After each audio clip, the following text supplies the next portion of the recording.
이 제품을 출시한 이제 원스피리츠 이제 그 회사 자체가 네. 지역 특산주 면허를 가지고 있어요. 아. 그리고 그 안에 농민이 들어가 있어요. 네. 있다 보니까 이거는 전통주 판매가 됩니다. 안녕하십니까. 아침, 점심, 저녁 온종일 술만 생각하는 국내 술 분야 전문가 명욱 교수님과 그리고 술이라면 사족을 못 쓰는 애주 기자 이 기자가 함께하는 명욱 교수의 술자리 입문학 지금 바로 시작하겠습니다. 자, 제가 기다리는 리뷰 시간이 왔습니다. 네. 딱 보시면 아시겠지만 이거예요. 요즘에 인스타에서 엄청 핫한 술이죠. 핫한 술이죠. 네. 우선 설명해 주세요. 아 예. 박도영 씨가 만들었다는 원소주입니다. 그쵸. 래퍼 박재범, 재범이 술. 네네네. 예요. 이게 조금 저는 맨 처음에 이게 기사 나왔을 때 놀랐어요. 아야, 지금 뭘 래퍼가 술이냐? 잘 만들 수 있냐?라는 고민이 있었는데 맛보진 않았어요. 우선 어떠세요? 그렇게 뭐 가수들이 만들고 뭐 하는 건?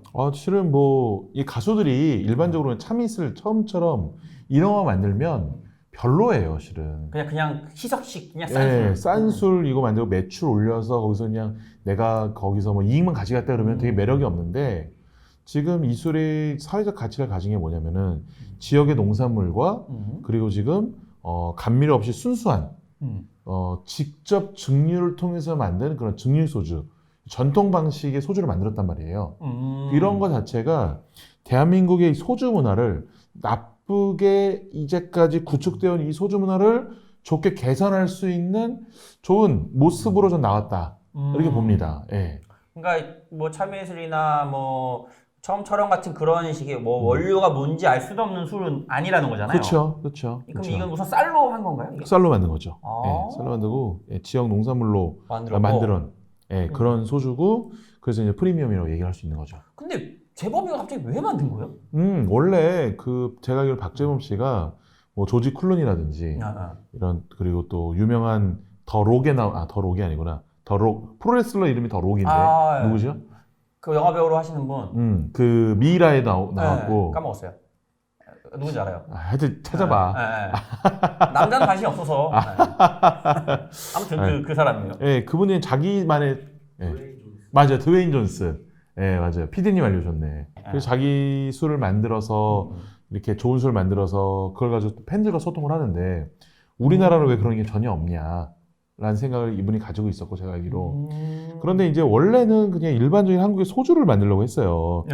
희석수 소주 같은 저렴한 소주로 하려고 했는데 가면 갈수록 이제 느낀 게 우리나라 전통 소주와 일반적인 공산품 희석시 소주 초록색 병에 든 그 술의 차이가 너무 큰 걸 아니까 자기가 이제 언제든 좀 좋은 걸 하나 만들어 보고 싶고 그걸 한번 소통해 보고 싶고 알리고 싶고 그리고 실은 이런 전통 소주가 전체 주류 시장의 1%도 안 돼요. 그 초록병 소주가 말고 99% 그쪽이. 소비량만 보면. 네, 소비량. 와, 엄청나네요. 소비 금액도. 그렇게 안 먹어요? 네, 그렇게 안 먹어요. 근데 이 초록병 아니라 뭐 화요나 뭐 일품질로 뭐 좀 좋은 다 합쳐도 1%가 안 돼요. 와, 엄청 안 되는구나. 그러니까 시장이 비정상적인 거예요. 와. 이 일반적인 희석 소주, 저렴한 소주 시장 어마어마하게 크고 이 좀 작다 보니까 밸런스를 또 맞추기 위해서 이런 걸 출시하지 않았나라는 게 제 생각입니다. 교수님 분석하기로는 박재범 씨가 술을 만들려고 하다 보니까 점점 더 공부를 하고 더 좋은 걸 한 거일 수도 있다는 거잖아요. 그렇죠. 저 그렇게 봐요, 저는. 근데 여기서 제가 듣기로는 이게 박재범 씨가 만든 술이 아니라는 첩보를 들었어요. 그리고 이거는 전통주라고 생각하세요? 전통주 아니라고 생각하세요? 아니죠. 왜 아니에요? 제법이 그 당사자가 만든 게 아니잖아요. 근데 실은 그 어느 한 소주 공장을 운영하고 있든지 막걸리 운영하고 있다 하더라도 그 사장이 직접 만드는 게 아니잖아요. 그 기계가 만들고 직원을 시켜서 만드는 그렇잖아요. 거잖아요. 예, 그런 의미로는 박재범 소주가 맞는 거죠. 근데 그렇게 따지면은 이게 OEM이거든요. OEM은 좀 이따 얘기할 건데 예를 들어 지금 뭐 어떤 장난감을 만들어요. 이게 중국에서 만들어요. 그러면 이게 중국산이냐? 국산품이냐? 거잖아요. 근데 중국에서 만들었는데 사장이 한국 사람이면 그 국산품이 아니에요. 중국산이잖아요. 그렇죠. 이것도 결국에는 재범이 게 아니라 그 사람 거잖아요. 그 사람 거라고 할 수 있는데 이게 중요한 게 뭐냐면은 결국 내가 내가 이 맛을 추구하고 내가 결정해내야 되게 중요해요. 그러니까 저는 굳이 뭐 OEM을 무조건 좋다고 생각을 안 해요. 생각 안 하는데 지금 여기서 OEM을 한 이유가 아직까지 그 시설이 완벽하진 않아요. 아, 제가 알기로는 그래요. 박재범 씨가. 그러니까 그 시설이 완벽하지 않은 거를 이제 다른 데 위탁해서 하는 거긴 한데 그 맛을 이 박재범 씨가 추구하느냐 추구하지 않느냐는 게 제일 중요한 것 같아요. 제가 알기로는 이 박재범 씨가 어쨌든 굉장히 노력을 많이 한 걸로 알고 있어요. 단순히 마케팅뿐이 아니고 맛과 향을 잡기 위해서 자신의 스타일과 자신의 생각과 이런 걸 되게 많이 넣었고 그래서 실제로 이런 술이 탄생한 걸로 제가 일단 알고는 있습니다. 네. 그러면 이게 결국에는 제가 뭐 이게 박재범 씨를 뭐 싫어한다가 아니라 팬들한테 정말 죄송한 말이지만 결국에는 아직 본인이 부족한 거잖아요. 부족해서 남한테 맡긴 거잖아요. 그러면 차라리 좀 출시를 좀 늦추고 본인 시설을 제대로 만들고 본인 공장에서 양조장에서 만들어야 된다고 저는 생각을 하는데 그래서 이 OEM을 아무나 못해요. 뭐냐면 이게 소주잖아요. 증류소주 면허를 가진 곳이 증류소주 면허가 있는 곳에만 할 수 있어요, OEM을. 나도 우선 만들 수 있는 상황이 돼야 네, 되고 어느 정도 돼야 된대. 그걸 맡기는 거고. 맞아요. 근데 그거를 뭐 규모의 문제라든지 아니면은 뭐 기술의 문제라든지 이런 부분에 있어서 위탁을 한 건데 원래는 이게 법적으로 되지도 않았어요. 근데 2020년도에 2021년도일 거예요. 21년도에 이제는 참이슬이 처음처럼에 위탁할 수 있는 시스템이 법적으로 이제 통과를 한 거예요. 그러니까 하이트 맥주가 카스한테 위탁을 할 수 있고 경쟁업체인 거잖아요. 그렇게 할 수도 있게끔 법이 바뀐 거예요. 예. 그러다 보니까 요즘 이게 어떤 현상이 일어나냐면은 작은 양조장이 큰 양조장 위탁을 해요. 그러니까요. 그러니까 그게 나쁘지 않다는 거예요. 왜 안 나쁘냐면 예를 들어서 지금 나오는 뭐 곰표 맥주 이런 것들 그런 것들은 원래 작은 양조장이 롯데에서 의뢰해서 만들어서 나온 거예요. 근데 원래는 그거를 이 옛날엔 다 반대였어요. 오히려 그 큰 것들이 작은 걸 외주 주는 식으로 했는데 이게 헤게모니가 작은 것들이 가져가게 된 거예요. 그렇죠. 그러면서 큰 곳에 주면서 서로 간의 교류가 일어나면서 이 작은 것들도 큰 곳의 노하우를 받아들이면서 시장이 저는 굉장히 다변화되고 있다고 보고 있거든요. 근데 이게 참 장단이 있을 것 같긴 해요. 결국엔 그렇게 되면 작은 양조장은 말 그대로 자기 이름만 내걸고 막 만드는 데는 큰 기업인 거잖아요. 네네네. 그런 식으로 난 이름만 걸고 여기서 물건 다 받아서 근데 중요한 거는 여기에 이 중위소주를 만드는 그 공장도 작은 곳입니다. 네, 작은 곳. 거기도 크지 않아요. 그래요? 네, 몇 명 그렇게 인원이 이렇게 많은 곳이 아니고요. 뭐 몇십 명 단위도 아니에요. 그래요? 네, 10명만 하고요. 제가 알기로 그렇게 많지 않아요. 그러니까 그냥 소기업. 소기업이기 때문에 그리고 또 그런 데를 또 일부러 활용하신 것 같아요. 대기업을 활용하지 않고 소기업끼리 연합을 해가지고 이렇게 만든 거라서 그런 부분에서는 되게 의미가 있다고 봅니다. 그럼 나중에 재범 씨가 본인 양조장이 잘 만들어지면은 본인이 만들 수도 있는 건가요? 무조건 그렇게 할 거예요. 제가 보기엔 3, 4년 이후면은. 3, 4년 이후면. 그럼 이제 시스템을 좀 더 만들고 뭐 할 텐데 실은 이렇게 진행한다 하더라도 저는 법적으로도 문제도 되지도 않고 오히려 그걸 국가에서 많이 장려를 한 거죠. 그렇게 서로 협업해라. 협업하는 면에 좋죠. 네. 다시 이 술 얘기로 들어갈게요. 그러면 이게 희석식은 아닌 거잖아요. 증류식 소주죠. 그러면 이 흔히 얘기하는 약간 누룩의 꼬릿한 향 이런 것도 좀 느낄 수 있겠네요. 그렇진 않아요. 그 방식이 다른데 그러니까 희석식과 증류식의 우리가 차이를 좀 알아야 되잖아요. 그러니까 희석식 소주는 제가 또 한번 설명했을 거예요. 아주 간단히 얘기하자면은 식용 알코올에다가 물을 넣고 감미료를 넣고 희석해서 마시는 술. 그렇죠. 근데 그 식용 알코올이 구체적으로 뭘로 만들어졌는지 모른다는 거죠. 모르다 보니까 그거에 맛에 풍미가 없죠. 그러니까 쌀이면 쌀, 보리면 풍미가 없어요. 원자재 풍미가 없겠네. 왜? 뭘로 만드는지 모르니까 그 맛을 다 없애버리는 거예요. 네. 그래서 무조건 시원하게 마시라고 얘기를 하잖아요. 그렇죠. 그런데 이런 증류소주는 직접 증류를 하니까 쌀이면 쌀, 보리면 보리, 맛과 향의 풍미가 들어가죠. 그리고 보통 일반적으로는 희석소주, 초록색 병에 든 소주들은 숙성이라는 개념이 거의 없어요.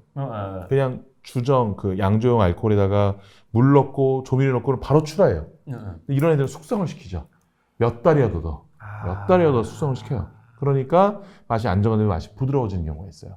그러니까 이게 원액을 뽑은 다음에 증류를 한 다음에 그거를 어디 뭐 오크통은 아니겠지만 뭐 다른 통에 담아서 숙성을 시킨다는 거잖아요. 맞아요. 이제 저희 스테인리스 통에 아마 숙성을 시킬 거예요. 제 예상인데. 예. 증류식 소주에도 상압식이 있고 감압식이 있어요. 자, 요거 다시 한번 얘기할게요. 자, 우리가 술을 끓이면 물을 끓인다고 할게요. 물을 끓이면 몇 도에서 키쳐야 된다고 했죠? 100도. 그렇죠. 알코올은 75도? 78.3도. 아. 그렇죠. 근데 그건 1기압일 때예요. 자, 우리가 네. 산에 가서 물을 끓여볼게요. 아, 그쵸. 좀 빨리 되죠. 그러면은 훨씬 더 물이 끓는 온도가 낮아지죠. 그렇죠. 알코올도 낮아져요. 아, 그러겠네요. 자, 그러면은 알코올이 최대 몇 도까지 낮아졌을 때 알코올이 끓게 되냐면 1기압일 때는 78.3도에서 끓는데 네. 이렇게 감압으로 한 경우에는 압을 낮췄다. 산 꼭대기 정상에서 끓이는 거다. 압을 낮췄다. 압을 낮춘 경우에는 40도 미만에도 끓습니다. 엄청 빨리 끓네요? 40도 미만에도 끓어요. 그러니까 40도 미만에도 끓다 보니까 78.3도에서 끓게 되는 경우에는 약간 이 불의 맛이 들어가요. 아, 좀 이렇게 뜨겁게 하니까? 그렇죠. 예. 약간 탄맛이 들어갑니다. 탄맛이 들어가는데 이런 경우가 대표적으로 이제 위스키, 꼬냑, 그 향풍미 그런 맞아요. 거구나. 그리고 우리나라 대표적인 뭐 민속주, 안동소주 안동소주 이렇게 써요. 그리고 이런 술들은 숙성을 되게 오래 해야 돼요. 몇 년 이상 숙성을 해야 되는 그런 경우도 많은데 감압식 같은 경우는 40도에서 증류되다 보니까 향미 물질이 맛과 향이 40도에서 올라올 수 있는 것만 올라오는 거예요. 그럼 많겠네요, 또? 그러니까 맛과 향이 많이 안 올라오는 거죠. 그러니까 상압 78.3도 상압식으로 하는 경우에는 맛과 향이 많이 올라와서 탄맛도 올라오고 뭐 구워진 맛도 올라오고 누룽지 맛도 올라오고 확 올라오는데 감압식으로 하는 경우에는 압을 낮추다 보니까 맛과 향이 많이 안 올라옵니다. 그래서 이런 술들의 특징이 뭐냐면 맛이 깔끔해요. 그리고 심플해요. 그리고 군내가 없어요. 좋게 얘기하자면. 근데 심심할 수는 있어요. 그럴 수는 있겠네요. 근데 지금 한국 사람들이 술을 마시는 패턴을 보면은 굉장히 심플한 소주밖에 안 마셔요. 왜냐?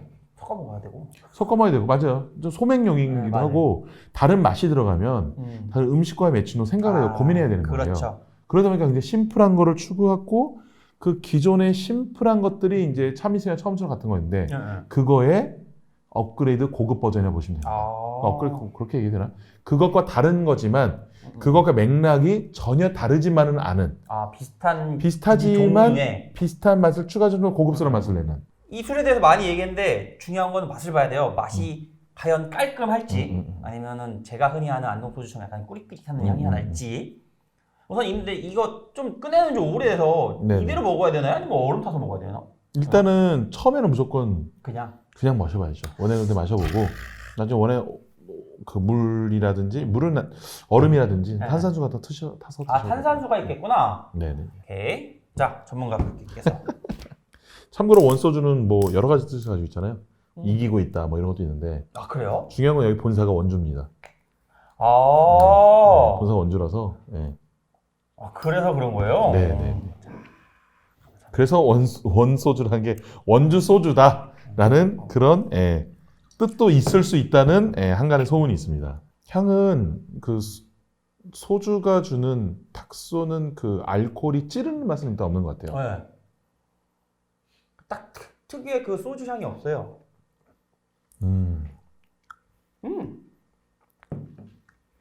매끄럽네요. 매끄럽고 스무스하게 넘어가는. 진짜 부드럽고요. 맞아요. 근데 약간 누룩 맛이 조금 있는 것 같긴 한데 그거는 그게 저는 부담스럽진 않고 이게 젊은 사람들을 원하는 입문자용 그런 느낌이에요. 맞아요. 딱 이제 그 증류 소주, 고급 소주를 내가 입문해 보겠다 했을 때 시작하기 딱 좋은 레벨. 왜냐면 엄청 누룩지가 강한 것도 아니고 그렇다고 엄청 깔끔한 것도 아니고. 맞아요. 제가 봤을 때는 그 이 술 같은 경우에는 지금 이거는 엔트리 버전으로 먼저 나온 거예요. 그 뜻은 뭐냐면 좀 있다가 얘는 감압식으로 만들었잖아요. 그 정말 맛과 향의 풍미를 가득 담은 상압식 버전이 나옵니다. 그 다른 뭐 이름으로 나올 수도 있다는 거네요. 아마 그럴 거예요. 그래서 아마 상압식과 감압식을 비교 시험할 수 있게 하겠다. 괜찮겠네. 그래서 이 증류 방식에 따라서 소주 맛이 어떻게 달라지는 것도 보여주겠다라고 했고, 그래서 그 상압 방식으로 만드는 양조장 같은 경우는 그 원주에 있어요. 원주에 모월이라는 양조장이고요. 여기가 그 대통령상을 받은 증류주로 받은 곳이고 또 직접 농사도 짓는 곳이에요. 그래서 거기서 나오는데 그것이 굉장히 기대가 돼요. 그것이 제가 알기로는 박재범 씨가 정말로 자주 왔다 갔다 했어요. 직접 일해보기도 하고 아. 직접 만들어보기도 하고 해가지고 굉장히 자기 뜻을 담아서 많이 만든 걸로 알고 있거든요. 그러니까 예를 들어서 뭐 실장한테 시켜서 네가 알아서 다 그렇죠. 얘기 그게 아니고 아니라 정말로 자주 와가지고 자주 봐보고 만드는 사람들과 호흡하고 식사하고 자기가 직접 만들어보고 뭐 이런 걸 다 해가지고 나온 것이기 때문에 그것이 진짜 그래서 제가 아는 바에 의하면 아직 박재범 소주는 시작도 안 했다. 이거는 아직은 맛백이다. 네, 진짜 다음 버전이 그가 원하는 소주가 아닌가라는 그런 생각이 듭니다. 그래서 나중에 그걸 같이 한번 비교해 보시면 너무 좋을 것 같다. 네. 우선 몇 도죠? 22도입니다. 아, 그렇게 세진 않네요. 네네네. 중립식 뭐 소주. 중립 소주 치고는 높은 도수는 아니죠. 그래서 그렇지 좀 깔끔하기도 하고. 맛이 되게 부드러워요. 되게 그러니까 모난 데가 없죠. 그러니까 제가 느끼는 바는 뭐냐면 반에 있으면 굉장히 범생. 그러니까 범생이면서 뭐 공부도 잘하면서 애들도 다독거리면서 하는 그리고 약간 그 패션을 따지면 랄프 로렐이나 폴로 같은 느낌. 그러니까 포멀한 느낌. 그쵸. 그러니까 포멀한 느낌을 추구한 술이 아닌가 싶어요 저는. 이게 하긴 그런 것 같아요. 그래서 좀 타먹기에도 괜찮은 것 같아요. 괜찮죠. 탄산수나 이런 거에도 너무 강하지는 않으니까. 그러니까 이게 딱 마셨을 때 아우 이 술 뭐야라고 하는 거부감이 없어요. 근데 반대로 와 너무 맛있어 라는 것도 실은 적은 술이에요. 조금 무난무난하게 만든 편이에요. 그러니까 개성이 너무 강하지는 않으니까. 그래서 근데 너무 맛있어 또는 우와 이거는 좀 나랑 안 맞아라고 하는 술이 진짜 버전이 이제 좀 있으면 나온다는 거예요. 올해 안에 나온대요. 올해 안에 나오고요. 가을이면 나올 것 같아요. 제가 보기에는. 근데 그것도 아까 말씀 듣기로는 결국 OEM인가요? 그것도 OEM이에요. 좀 애매하네. 근데 저는 뭐 그게 그렇게 나쁘다고 생각은 안 해요. 왜냐면 실은 이제 이 박재범 씨가 만들고 그냥 알아서 해 뭐 이런 것도 별론데 자기가 직접 굉장히 참여를 많이 한 걸로 제가 알고 있기 때문에 어쨌든 간에 이 소주는 그의 이름을 걸고 그의 스타일을 걸고 하는 거잖아요. 그쵸. 그래서 이 소주가 만약 안 팔리고 하면은 자기 맛에 취향에 안 맞는다고 하면 팔지도 않을 것이고 안 팔렸을 때는 또 그가 그 감당해야 되는 책임이 있는 거기 때문에 본인 이름도 있고. 알아서 맛있게 잘 만들지 않을까요? 그럼 이거는 지금 모월에서 만드는 건 아닌 거죠? 그렇죠. 이거는 충주의 고헌정 이런 곳을 만들고 있고요. 그 감압식 방식을 사용해 그쪽에서 만들고 있고 상압식은 모헌정. 정통파는 이제 모월이라는 원주에서 나옵니다. 그래서 만들고. 네. 그럼 이거는 인터넷 판매가 돼요? 되죠. 왜냐하면은 이 제품을 출시한 이제 원스피리츠 이제 그 회사 자체가 지역 특산주 면허를 가지고 있어요. 그리고 그 안에 농민이 들어가 있어요. 있다 보니까 이거는 전통주 판매가 됩니다. 그럼 이게 충주에 있는 거예요? 아니요, 이건 원주에 있어요. 원주에 있고? 네, 원주에 있어요. 네. 그러다 보니까 실은 인터넷 판매가 아직 굉장히 큰 기대를 많이 하고 있을 거예요. 제가. 그렇죠. 소주를 인터넷 판다 그러면 특히 이 대상이 아까 말씀드린 것처럼 젊은 세대 아니면 입문가용이라면 인터넷을 훨씬 많이 이용하죠. 그래서 약간 이게 이슈가 있는 게 지금 본사가 원주인데 충북에 있는 충주에 있는 회사에서 의뢰를 한 거잖아요. 그러니까요. 어떻게 보면 이 원주라는 로컬을 약간 벗어난 거예요. 그러니까요. 그러니까 그런 부분은 약간 이슈가 있을 수 있는 거예요. 그러니까 예를 들어 다른 곳들은 이 OEM을 통해서 다른 지역의 농산물을 가지고 할 수 있다는 부분은 저는 이거는 법률적으로 약간 고민을 좀 해야 되는 부분이 있을 것 같아요. 논란이 될 수 있다는 거예요? 그렇죠. 네, 다만 그래서 원주에 있는데 우리 동네 양조장을 통해서 뭔가 한다 그러면 저는 그거 되게 좋은 것 같아요. 그렇죠. 네.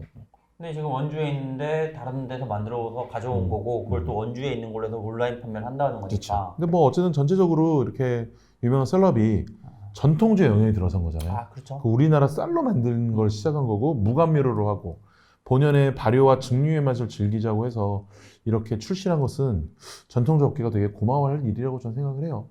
네, 개인적으로. 그리고 확실히 박재범 씨가 잘 보네요. 이걸 너무 부담 없게 만들었네요. 그러니까 가격도 뭐 한 15,000원 정도니까 한번 괜찮다. 트라이 해볼만 한 거죠. 네. 그렇지만 뭐 어쨌든 이런 걸 통해서 하여튼 한국의 소주 시장이 영역이 좀 넓어졌으면 좋겠어요. 오늘 결론입니까? 오늘의 결론? 네. 오늘의 결론은 아직 진짜 박재범 소주는 나오지도 않았다. 다음 버전 기대하시라. 일단 그래도 한번 드셔보세요. 네. 네. 그래서 제 결론은 이게 뭐 재범이 술이다 아니다를 떠나서 잘 만들었어요.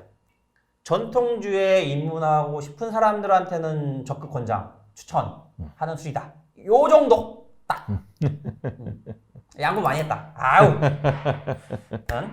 좋아요, 알림, 구독 설정 부탁드릴게요. 안녕히 계세요. 고맙습니다.